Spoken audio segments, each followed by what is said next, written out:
Hello दोस्तों, welcome back to curious Sharif for the daily laws of Indian football. So at the moment India में अगर कोई top of the town sporting world में topic है so वो है obviously Olympic 2024। And उसमें India ने कल अपना जो मेडल टैली में अकाउंट है वो भी ओपन कर दिया है with that bronze medal from Manu Bhaker. तो कॉन्ग्रेचुलेसन टू हर। बट जब भी इंडियन फुटबॉल फैंस फुटबॉल की इवेंट ओलंपिक में देखते हैं तो उनके दिमाग में एक क्वेश्चन ज़रूर आता है कि पहले तो इंडिया पार्टिसिपेट करता था ओलंपिक में, तो अब ऐसा क्या हो गया कि हम पार्टिसिपेशन नहीं कर पा रहे या फिर क्वालिफाई नहीं कर पा रहे या फिर उनका प्रोसेस क्या होता है। सो नो डाउट इंडिया ने पास्ट में ओलंपिक में क्या बोलते हैं कि पार्टिसिपेशन किया है।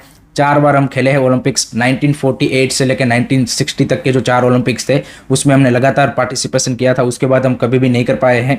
एंड उसमें भी पर्टिकुलरली 1956 का जो मेलबर्न ओलंपिक्स था वो हमारा अभी तक का बेस्ट ओलंपिक में परफॉर्मेंस रहा है कि जहाँ पे हमने सेमीफाइनल तक अपनी जगह बना ली थी। लेकिन 1960 के बाद अभी कभी हम कर पाए नहीं है। अगर eight the moment current Olympics की बात करें तो उसमें क्वालिफिकेशन प्रोसेस सिंपल सा होता है। 16 टीमें ऑल अराउंड दी वर्ल्ड से क्वालिफाई होती है। एशिया को यहाँ पे 3 कोटा मिला है। इस बार के ओलंपिक्स में जापान, इराक एंड उज्बेकिस्तान ये 3 टीमें क्वालिफाई की है एशिया से। एंड इसका क्वालिफिकेशन प्रोसेस में आपकी अंडर 23 टीम जाती है। सीनियर टीम ओलंपिक में नहीं खेलती। अंडर 23 टीम प्लस आपके 3 सीनियर प्लेयर, सेम जो आपका एशियन गेम्स में होता है वैसा ही क्राइटेरिया यहाँ पे भी रखा गया है।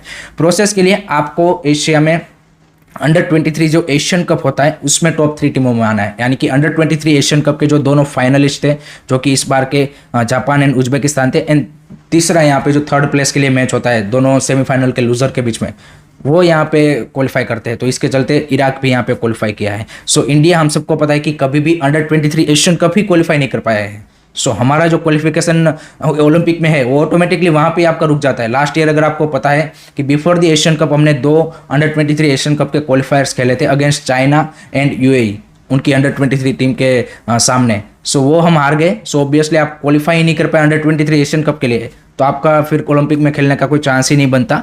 एंड पिछले 2 सालों में आपको यहाँ पे जान के मतलब शौक लगेगा कि इंडिया की जो अंडर 23 टीम है उसने कितने मैच खेले होंगे। आप मान रहे होंगे कि मिनिमम 2 साल में 10 मैचेस तो खेले होंगे।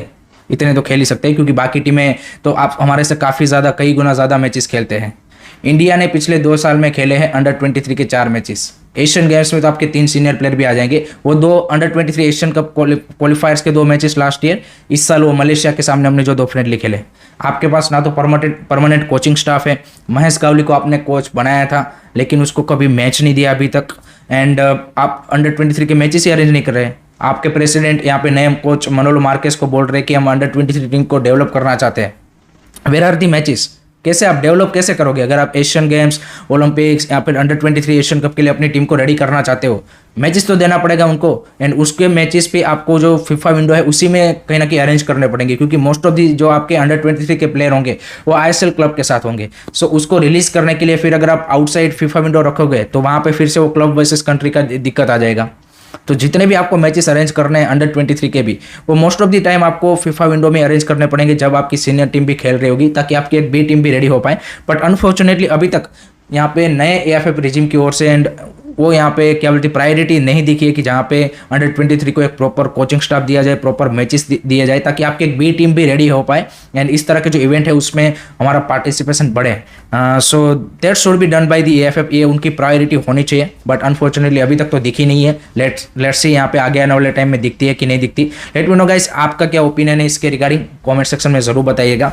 उसके बाद बात करते हैं करंट न्यूज़ के बारे में। सो उसमें पहली अपडेट है नॉर्थ ईस्ट यूनाइटेड एफसी के रिगार्डिंग। सो उन्होंने अपनी जो लास्ट 6th फॉरेन साइनिंग है उसको यहाँ पे ऑलमोस्ट डन कर लिया है एंड वो है 31 ईयर ओल्ड मोरक्कन स्ट्राइकर एलादीन अजारे जो कि करंटली मोरक्कन की टॉप लीग में एफएआर रबात के लिए खेल रहे हैं एंड बेहतरीन स्ट्राइकर वहाँ पे माने जाते हैं। मोस्ट ऑफ द करियर उनका उन्होंने मोरक्कन लीग में ही खेला है। 1 आध साल बीच में वो कतारी लीग में गए थे। So he has a high potential and Morocco की टॉप लीग में खेल रहे हैं। So I think definitely that's the good signing for the you can say कि North East United FC. Also यहाँ पे हमने देखा है कि पेड्रो बेनाली मोरक्कन फुटबॉल में काम कर चुके हैं, इसीलिए अली बेमामर की साइनिंग उन्होंने लास्ट ईयर की थी। हमजा रेगर गुई को लेके आए एंड अब यहाँ पे अनदर मोरक्कन, तो तीसरे मोरक्कन को नॉर्थ ईस्ट यूनाइटेड एफसी की स्क्वाड में लेके आए हैं एंड अभी तक पिछले 2 है उन्होंने अच्छा ही किया है। सो लेट्स सी किस तरह से यहाँ पे अलादीन की परफॉर्मेंस रहती है for the north East United in the upcoming season. I think वो देखना काफ़ी इंटरेस्टिंग बन जाएगा।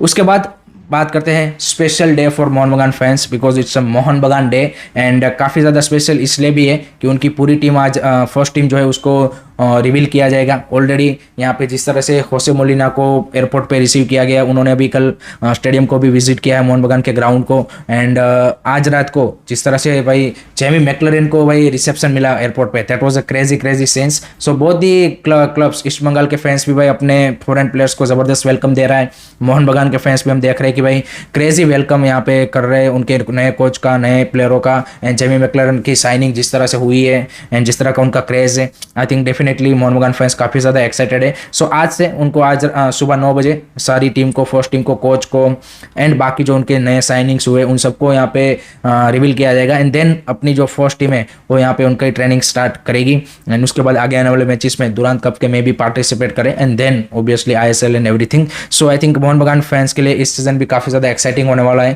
क्योंकि मल्टीपल टूर्नामेंट्स में पार्टिसिपेट कर रहे हैं, super cup, ISL and ACL2 and I think ज़्यादा उम्मीद उनको ACL2 से अब होनी चाहिए कि वहाँ पे एटलीस्ट टीम को बेटर करना पड़ेगा क्योंकि लगातार उनका पिछले 3-4 सालों में जब भी वो AFC कंपटीशन खेले हैं तो उस लेवल का परफॉर्मेंस नहीं दे पाए एंड सामने उनके जो राइवल्स है ईस्ट बंगाल वो भी सेम टूर्नामेंट में पार्टिसिपेट करने वाले हैं। सो आई थिंक उस सेंस में भी काफ़ी मज़ा आने वाला है। नेक्स्ट बात करते हैं मुथूट फुटबॉल एकेडमी के बारे में जो कि हम सबको पता है कि नेक्स्ट जेन कप यूके में हो रहा है, उसमें क्वालिफाई हुए हैं। RFDL में लास्ट सीजन उनका ज़बरदस्त परफॉर्मेंस रहा है। तो रिसेंटली उन्होंने अपनी जो 7th एनिवर्सरी है एकेडमी की उसको सेलिब्रेट किया एक इवेंट के थ्रू एंड वहाँ पे उन्होंने फर्स्ट टीम की जर्सी भी लॉन्च की इस सीज़न की एंड उसी के साथ यहाँ पे जो मलयालम सिनेमा के सुपरस्टार है फहद फाजिल, उन्होंने भी उस इवेंट को अटेंड किया था एंड आई थिंक जिस तरह का फाइनेंशियल यू कैन से कि सपोर्ट है मुथूट एफए को एंड जिस तरह के उनके पास पोटेंशियल है आगे आने वाले टाइम में ऑब्वियसली केरला फुटबॉल में एंड नेशनल लेवल फुटबॉल में भी आपको मुथूट एकेडमी एंड उनकी ओर से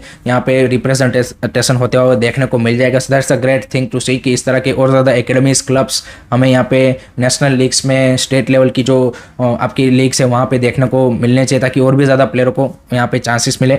लास्ट में अब बात करते हैं दुरांत कप के बारे में जहाँ पे कल डबल हेडर था एंड ज़बरदस्त दोनों ही मैच हुए।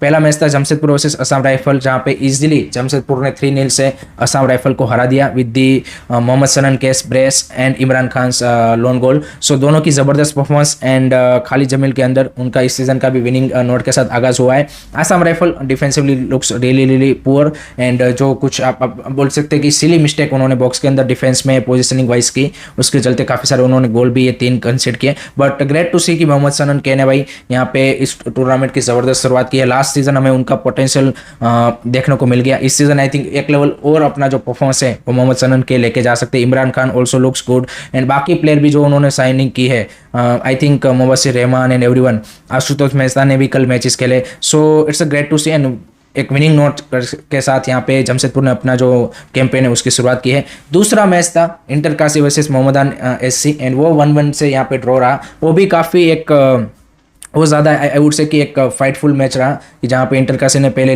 लीड ले ली थी एंड उसके बाद यहाँ पे मोहम्मदान SC ने सेकंड हाफ में कमबैक करके 1-1 की स्कोर लाइन की। सो वो मैच यहाँ पे ड्रॉ रहा है एंड उस ग्रुप को उन्होंने काफ़ी ज़्यादा यहाँ पे इंटरेस्टिंग भी बना दिया है। आज के मैच की बात करें तो आज से ईस्ट बंगाल अपना कैंपेन की शुरुआत कर रही है against the Indian air force. So East Bengal की ऑब्वियसली फर्स्ट टीम है, so they are the favourites to win this match and I think उनको ये जो दुरांत कप के 2 मैचेस खेलने हैं before the ACL2 preliminary qualification match, I think वो काफ़ी ज़्यादा इंपॉर्टेंट रहेगी उनकी फर्स्ट टीम के लिए भी कि थोड़ा सा उनको प्रैक्टिस मिल जाए एक इंटेंसिव कंपटीशन मैच खेलते हुए। सो लेट्स सी कार्लोस कुद्रास इस नए कैंपेन की शुरुआत किस तरीके से करते हैं एंड नए जो उनके फॉरेन साइनिंग हुए हैं मेहदी तला, दिमांता कोस, उनकी कैसी परफॉर्मेंस रहती है। I think that will be really interesting to see. So that's it from my side guys regarding today's Indian football news. I hope कि आपको वीडियो पसंद आया होगा। Keep supporting Indian football, then don't forget to like, share and subscribe curiously. जय हिंद, जय भारत।